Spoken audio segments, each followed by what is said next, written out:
Break બાદ આપનું સ્વાગત છે। હવે નજર કરીશું અન્ય સમાચાર પર। વાવ-થરાદના દિયોદર તાલુકા પંચાયતમાં આજે પ્રમુખ અને ઉપપ્રમુખ પદ માટેની મહત્વપૂર્ણ ચૂંટણી યોજાઈ રહી છે, જેના માટે બંને મુખ્ય પક્ષો સજ્જ બન્યા છે। કોંગ્રેસના 12 સદસ્યો અને ભાજપના 10 સદસ્યો મતદાન માટે તાલુકા પંચાયત કચેરી ખાતે પહોંચી ગયા છે। તમામ સદસ્યો હવે સભાખંડમાં ઉપસ્થિત છે અને ચૂંટણી અધિકારીના અધ્યક્ષ સ્થાને મળનારી સામાન્ય સભાની રાહ જોવાઈ રહી છે।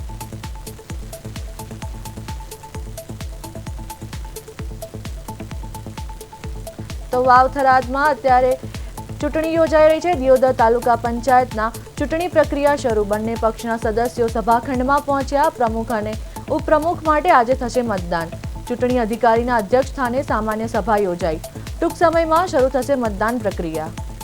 તો દિયોદરમાં સત્તા માટે આજે મહાસંગ્રામ। તમામ સદસ્યોની સભાખંડમાં હાજરી। રાજકીય સમીકરણો પર સૌની નજર। ચૂંટણી અધિકારીની દેખરેખમાં મતદાન થશે। તો દિયોદર તાલુકા પંચાયતમાં રાજકીય ગરમાવો।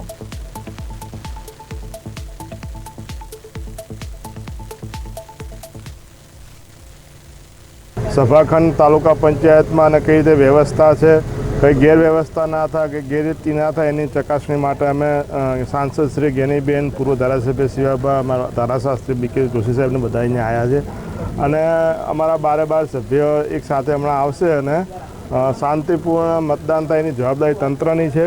ગઈ વખતે પણ ભાજપના લોકોએ ખોટી રીતે અંદરો-અંદર એક નાટક ઊભું કરીને ચૂંટણી મુલતવી રાખી હતી। આજે પણ ના થાય એની જવાબદારી ચૂંટણી અધિકારીની છે, પોલીસની છે।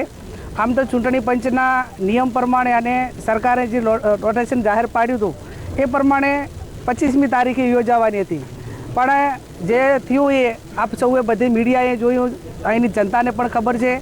ખેર કદાચ હવે જે થયું એનું પુનરાવર્તન ન થાય અને કાયદો અને વ્યવસ્થા પૂરેપૂરું જળવાય અને તાલુકા પંચાયતની ચૂંટણી લોકશાહી ઢબે થાય।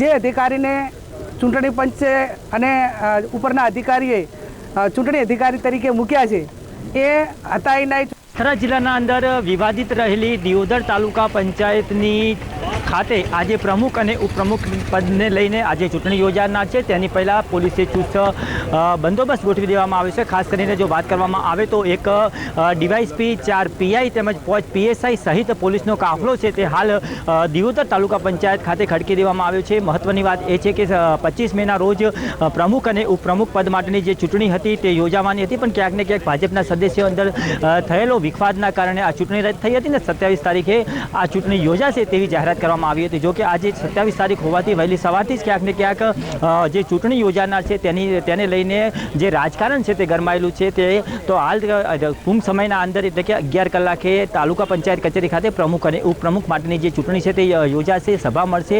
આ સભા બાદ પ્રમુખ અને ઉપપ્રમુખ જે છે તે જાહેર થશે, પરંતુ તેની પહેલાં કોંગ્રેસના જે આગેવાનો છે, જ્ઞાનીબેન ઠાકોર બનાસકાંઠા સાંસદ તેમજ શિવાભાઈ ભુરિયા દિયોદર ધારાસભ્ય, પૂર્વ ધારાસભ્ય છે, અને ગુલાબસિંહ રાજપૂત બનાસકાંઠા જિલ્લાના જે પ્રમુખ છે તે હાલ તાલુકા પંચાયત કચેરી ખાતે પહોંચ્યા હતા અને સ્થળનું નિરીક્ષણ કર્યું હતું। ક્યાંક ને ક્યાંક હવે આ ચૂંટણી છે તે ગરમાવો લાવી રહી છે। જગદીશ સોની, પ્રદેશ 24 ન્યૂઝ, વાવ।